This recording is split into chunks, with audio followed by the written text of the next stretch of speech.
창세기 42장 말씀인데 사오라 살고 죽지 아니하리라 그런 내용이에요. 죽지 않는다. 근데 그 앞에 수식어가 살고 죽지 아니하리라. 그 무슨 의미입니까? 뭘 전제하고 있습니까? 죽음의 이기 가운데 있다는 거죠.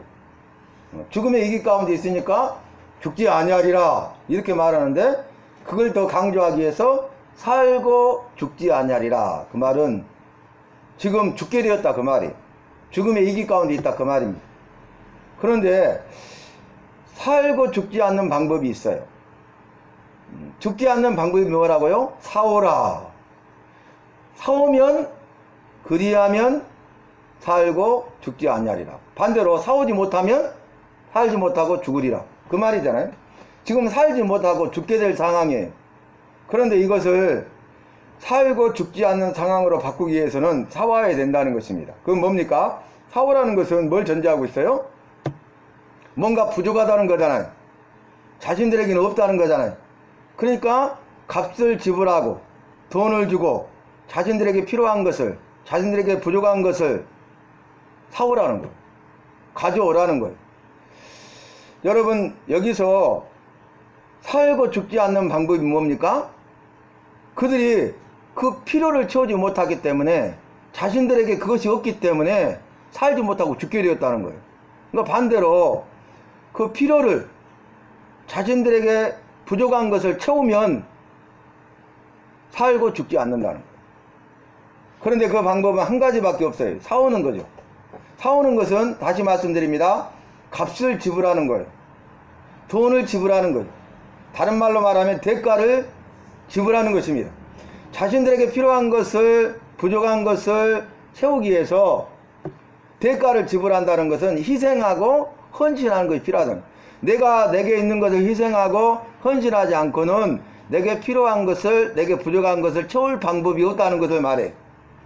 그러니까 내가 희생하고 헌신하지 아니하면 살지 못하고 죽는다는 거예요. 그러나 반대로 내게 있는 것을 희생하고 헌신하면 살고 죽지 않는다는 거예요. 정반대죠. 여기서 중요한 건 뭐냐면, 희생하느냐 희생하지 않느냐, 헌신하느냐 헌신하지 않느냐, 대가를 지불하느냐 지불하지 않느냐, 값을 지불하느냐 지불하지 않느냐, 돈을 주느냐 주지 않느냐, 뭐 이런 거잖아요. 그런데 오늘 말씀의 배경이 뭐냐면은 가나안 땅에 기근이 심해요. 왜 기근이 심합니까? 가나안 땅뿐만 아니라 애굽을 비롯한, 그리고 주변에 있는 가나안과 모든 근동에 있는 나라들이 기근이 있었어요. 그런데 그 기근이 심하더니 라고 오늘 오전 말씀 41장에서 나누지 않았습니까? 이것은 여호와께서 애굽의 왕 바로에게 꿈을 꾸게 하시고, 그 꿈을 요셉을 통해서 해석하게 하시고 그 꿈대로 이루신 것이잖아요. 여호와께서는 꿈으로 앞으로 될 일을, 할 일을 보이시리라 보여주신 거죠. 그 꿈을 통해서 말씀하시고 하신 말씀의 약속을 반드시 이루신 거예요. 그러니까 그 꿈, 두 가지 꿈을 꿨는데 그 꿈은 하나입니다 라고 말하면서 이 일은 반드시 속히 될 일임을 강조하기 위해서 두 가지 꿈으로 보여주셨습니다. 너는 꿈을 해석하고 그대로 이루어진다 하더라 하니까 바로에게 요셉이 말하기를 내가 아니라 여호와께서 바로를 위하여 대답하시리라 하면서, 자신이 해석하는 것이 아니라 자신의 힘과 능력과 지혜와 자신의 방법으로, 자신의 재주로, 자신의 경험으로 꿈을 해석하는 것이 아니라, 해석하면 그대로 이루어지는 것이 아니라, 이 꿈을 해석하시고 그대로 이루시는 분은 여호와이심을 밝힙니다. 그러니까 여호와께서 받아야 될 영광을 도둑질하지 않아요. 먼저 여호와께 영광을 돌리는 것을 볼 수 있습니다. 그러면서 요셉이 7년 풍년이 될 것이다. 대풍이죠. 그리고 7년이 지나면 흉년이 시작되는데 7년 흉년이 계속될 것이고, 앞에 있는 7년 풍년을 기억하지 못할 정도로 심한 7년 흉년 기근이 있을 것이다. 그렇기 때문에 풍년이 들면 해마다 1년, 2년, 3년, 4년, 5년, 6년, 7년 때까지 해마다 각 성읍에 곡식 창고를 새로 지어서 거둔 그 곡식에, 그러니까 그의 농사 대풍을 했잖아요. 그 곡식의 5분의 1을 저장하라는 거예요. 그래서 7년 풍년 때에 앞으로 다가올 7년 흉년을 대비하라는 거예요. 그러니까 이 말을 바로와 모든 신하가 좋게 여겼잖아요. 그래서 그대로 시행하는데 바로가 특단의 조치를 합니다. 그게 뭡니까? 이 요셉을 애굽의 국무총리로 삼아가지고 가장 낮은 신분이었던, 자, 애국인이죠. 애굽 사람도 아니잖아요. 유다 사람이죠. 이스라엘 사람이잖아요. 그 다음에 또 이방인일 뿐만 아니라 자기 나라에 와서 홀혈단신이죠. 아무 연고도 없죠. 그리고 또 이제 종이었잖아요. 그리고 더 낮은 신분인 제수잖아요. 그런데 가장 낮은 신분인 요셉을 가장 존귀하게 높이셨어요. 바로가 국무총리가 되게 했지만 이 국무총리가 되게 하시는 분은 여호와세요. 여호와께서 바로를 통해서 일하시고 역사하셔서 요셉에게 꿈을 주시고 그 꿈을 이루기 위해서 이 일을 행하신 것입니다. 그리고 그 꿈을 이루어서 요셉이 국무총리가 되는 것이 중요한 것이 아니라 국무총리가 되어서 그 꿈대로 해석한 대로 여호와의 일을 이루게 하시고 7년 풍년 때에 곡식창고에 5분의 1씩 저장하게 하시고 이제 7년 6년이 시작되어 가지고 기근이 있고 기근이 심하니까 각 나라가 먹을 양식이 떨어져 버렸어요. 가나안 땅도 마찬가지죠.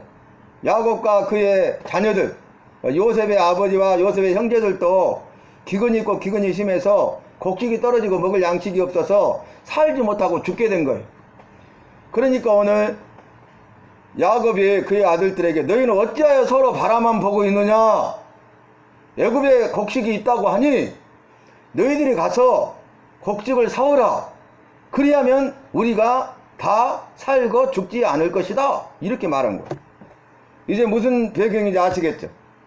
그래서 결국 여호와께서 모든 상황 환경을 이제 막다른 골목에 이르게 하시는데 애굽에 가지 않으면 안 되게 하시고 애굽의 국무총리를 만나지 않으면 안 되게 하신 상황을 만드셔요.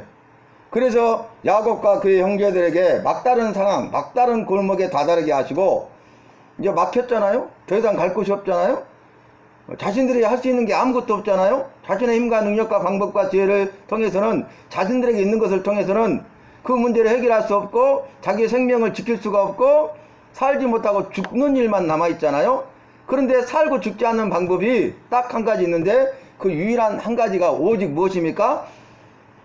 애굽에 가서 그 곡식을 주관하는 애굽의 국무총리 앞에 가서 요청하고 만약에 요청했을 때 그 요청을 들어주지 않으면 끝나잖아요. 요청하고 값을 지불하고 대가를 지불하고 자신들이 가지고 있는 것을 가지고 희생하고 헌신해서 돈을 지불하고 사오는 방법밖에 없잖아요. 이건 자신들이 생각한 거죠. 만약에 애굽에 가다가 강도를 만나서 죽어버렸어. 붙잡혀버렸어. 끝난 거죠. 무사히 도착했는데 국무총리 앞에 서지 못해. 만나주지 않아. 끝나는 거죠. 만났는데 요청했는데 들어주지 않아. 그럼 끝난 거예요. 그런데 오늘 말씀 뒤를 보면은 이에 그 아버지 말을 듣고 그의 아들들, 그러니까 요셉에게는 형들이죠. 형제들. 이 형제들이 이제 돈 자루를 가지고 애굽에 와서 곡식을 주관하는 애굽의 국무총리 앞에 섭니다. 그래가지고 국무총리는 높으니까 엎드려 절해요. 요셉은 형제들인 줄 알아보지만 이 형제들은 애굽의 국무총리가 자기 동생, 자기의 형제인 요셉인 것을 꿈에도 몰라요. 그래서 여러분 여호와께서 요셉에게 꿈을 두 가지 주셨잖아요. 첫 번째가 뭡니까? 형님들 내가 꿈을 꿨는데 각자 밭에서 곡식단을 묻는데 내 곡식단은 일어서고 형님들의 곡식단이 일어서서 내 곡식단을 둘러서도 절하리이다. 엎드려 절하더이다. 그러니까 네가 참으로 우리의 왕이 되어 우리를 다스리겠느냐 하면서 미워하고 더욱더 미워하고 결국 시기했잖아요. 그리고 죽이고자 했고 결국 그 일로 인해서 종으로 팔아버렸잖아요. 근데 그 일이 이루어진 거예요. 그 꿈을 주시고 꿈을 향해서 이 요셉이 상황과 환경은 정반대가 되고 어려움을 겪고 죽음의 위기를 겪고 극심한 그런 고통을 당했지만 그는 그럼에도 불구하고 여호와께서 주신 꿈 비전을 향해서 간 거죠. 여호와의 꿈이 나의 비전이 되고 여호와께서 주신 꿈이 자신의 일생의 목표가 된 거예요. 어렵다고 포기해버린 게 아니에요. 상황과 환경이 바뀌었다고 포기하는 것이 아니에요. 아니 꿈을 주셨는데 이게 잘 나가도 이 꿈을 이루기가 어려운데 세상에 죽임의 위기 가운데 있었고 그 형제들로부터 했으니까 얼마나 트라우마가 크겠어요. 그래도 거기에 붙잡혀 되면은 아무것도 할 수 없잖아요. 그런데 그렇지 아니하고 또 종으로 팔려가고 호련단신 혼자 남고 종으로 살다가 믿음을 지켰더니 성적인 유혹을 믿음으로 승리했더니 말씀으로 승리했더니 감옥에 가서 제수의 신분이 되고 꿈을 해석해 줬더니 잊혀졌더라. 2년 동안 잊혀졌어요. 만 2년 만에 애굽의 왕 바로가 꿈을 꿔가지고 그 꿈을 해석함으로 국무총리가 됐잖아요. 꿈이 이루어졌잖아요. 그런데 국무총리가 된 이후에 여호와께서 애굽의 왕 바로에게 준 꿈을 이루시는데 7년 흉년 가운데 기근이 있고 기근이 심하니까 결국 그의 형제들이 와서 곡식을 사러 와서 애굽의 국무총리 앞에 자기의 동생인 요셉에게 자치인 형제인 요셉에게 엎드려 절하는 장면이, 이것은 뭡니까? 여호와께서 꿈을 주시고 꿈을 통해서 말씀하신 것을 이루시되 반드시 이루시는 분이다 그 말. 그리고 나중에 또 말씀을 살피겠지만은 이 1차로 곡식을 사갖고 가요. 가는데 너희는, 요셉이 그의 형제들인지 알아보고 시험하기 위해서 너희는 우리나라를 정탐하러 온 정탐꾼들이라. 우리는 아닙니다. 참으로 곡식을 사러 왔습니다. 그러니까 아니다. 너희는 정탐꾼들이다. 예를 들어서 3일 동안 가둬요. 그 뭐냐면 조사해 보겠다는 거죠. 그러니까 한번 해본 거예요. 이들이 어떤 상황인가. 그리고 나서 내가 한 사람을 붙잡아 두고 너희들이 가야 된다. 정탐꾼일 가능성이 있다. 이렇게 하면서. 그래서 시므온을 결박해 가지고 가둬요. 그리고 남은 형제만 보냅니다. 첫 번째 요셉의 동생인 12번째 아들인 베냐민이 오지 않았잖아요. 그러니까 너희들이 아버지가 있느냐? 예. 지금도 살아 계시느냐? 예. 그 여부를 물어보고 형제가 몇이나 되느냐 하면서 그 순서대로 앉힌 거예요. 순서대로. 깜짝 놀란 거죠. 순서를 어떻게 알고 이렇게 자신들도 놀라는 거예요. 그러면서 너희에게 막내가 있느냐 물어보니까 예. 이름이 뭐냐? 예. 베냐민입니다. 나중에는 오게 되면 그 동생을 데려오면 너희가 정탐꾼이 아닌 줄 알고 아니라 이렇게 말하는 거예요. 그래서 결국 어떻게 합니까? 곡식을 사오는데 곡식을 사러 갔던 형제들 가운데 시므온이 감옥에 가둬요. 그리고 또 와서 이제 곡식을 먹는데 기근이 계속되니까 곡식이 떨어졌어요. 또 곡식을 사러 가야 되잖아요. 아버지 곡식을 사러 가야지. 그래야 우리가 다 살지 못하고 죽겠습니다 라고 말하니까 내가 요셉도 잃어버리고 시므온도 잃어버렸는데 어찌 너희가 내 막내 아들 베냐민까지 빼앗아가고자 하느냐 이러는 거예요. 그 말씀이 오늘 42장이에요. 내가 설티 울며 음부로 내려가고자 하게 하려느냐? 그렇게 만들려고 하느냐? 이렇게 말을 합니다. 그런데 결국 어떻게 됩니까? 그 다음 장을 보면은 이제 먹을 양식이 없어서 살지 못하고 죽게 되니까 그를 여호와께 맡기고 베냐민과 함께 보내요. 그것이 이제 형제들이 기근 때문에 애굽에 2차 방문, 요셉을 2차 방문하는 그런 결과가 됩니다. 근데 여러분 보세요. 결국 나중에 그의 아버지와 그의 형제들과 가족을 초청해요. 애굽으로. 그러니까 이주하죠. 요즘으로 말하면 이민하는 거예요. 이민 가는 거예요. 그래서 결국 두 번째 꿈인 해와 달과 11별이 경배하는, 절하는 그 꿈까지 이루어지는 것을 보게 됩니다. 여러분 오늘 말씀을 통해서 우리가 알 수 있는 게 뭡니까? 여호와께서는 꿈을 주시고 꿈에 대해서 바르게 해석하게 하시고 그 꿈대로 이루시되 반드시 이루시는 분이다 그 말이. 그래서 오늘 우리에게도 각자 나에게 주신 꿈이 있잖아요. 어렸을 때부터 주신 꿈이 있잖아요. 그런데 우리는 조금만 어려움과 고난이 있으면 또 우리 앞에 장애물이 있거나 걸림돌이 있으면 포기해버리려고 하잖아. 아 이거 말고도 다른 거 할 수 있잖아 뭐 이렇게. 그것은 마귀가 그 일을 이루지 못하도록, 다시 말하면 여호와께서 주신 꿈과 비전을 이루지 못하도록 우리를 해방하고 방해하고 우리를 흔드는 거예요. 우리를 넘어뜨리려고 하는 거예요. 여호와의 말씀이 이루어지지 못하도록 대적하는 거예요. 그래서 우리가 여호와께서 주신 꿈을 향해서 비전을 향해서 나아갈 때 어떤 어려움과 장애물과 걸림돌이 있다 할지라도 결코 굴하지 아니하고 그 시험에 넘어가지 아니하고 넘어지지 않고 우리가 주님이 주신 비전을 붙잡고 끝까지 믿음으로 나아가서 승리해야 된다 그 말입니다.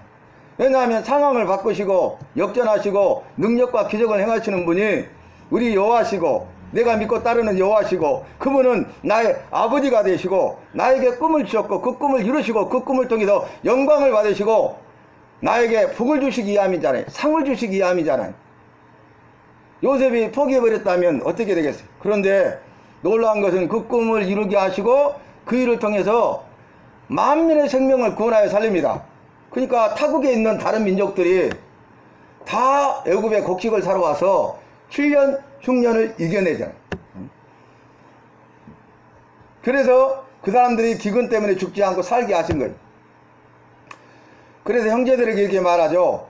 나중에 자기가 두 번째 왔을 때 요셉임을 밝혀요. 그냥 너무 참지 못하고 막 나가서 울고 들어와가지고 그들은 영문을 모르죠. 그런데 나는 당신들이 죽이고자 하고 팔아버린 요셉이니라 하고 자기 신분을 밝혀요. 깜짝 놀라죠. 이제 어려웠어. 우린 다 죽게 생겼구나. 벌벌벌 떠니까 형제들이여 형님들이여 두려워하지 마소서.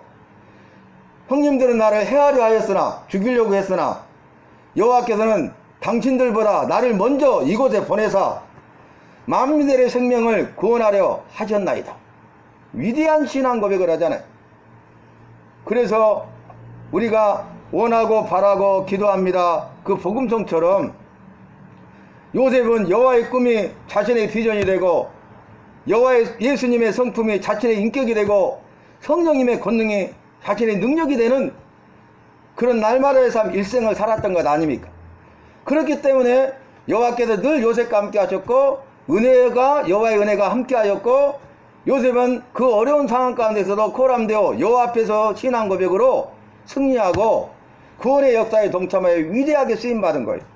오늘 이 시대에도 교회를 통해서 성도들을 통해서 오늘 예배드리는 우리를 통해서 나를 통해서 여호와께서는 꿈을 주시고 그 비전을 이루어 가시는데 악한 사탄마귀가 해방하고 방해해서 상황과 환경이 정 만들어 간다 할지라도 고난과 어려움을 겪게 된다 할지라도 우리를 해방하고 대적한다 할지라도 우리 앞에 장애물과 걸림돌이 있다 할지라도 우리는 오늘 말씀을 통해서 깨닫고 크게 깨달아서 그럼에도 불구하고 여호와 앞에서 삶을 살고 그러므로 여호와가 나와 함께 하심을 잊지 말고 여호와의 은혜를 힘입어서 믿음으로 승리하고 꿈과 비전이 이루어지고 그 일을 통해서 주님께 큰 영광을 돌리고 영혼 살리는데 구원의 역사에 쓰임받는 저와 여러분이 되시기를 바랍니다. 잘 훈련받아서 믿음으로 인내하고 연단의 과정을 통과해서 주님이 쓰시고자 하실 때 주님의 때 주님의 방법과 주님의 능력으로 주님의 말씀에 약속 따라서 아름답고 위대하고 탁월하게 쓰임받는 주님이 세우신 교회가 되고 속한 성도 한 사람 한 사람이 되되 오늘 특별히 예배로 영광 누리는 저와 여러분 우리 모두 바로 내가 되시기를 주님의 이름으로 축원합니다.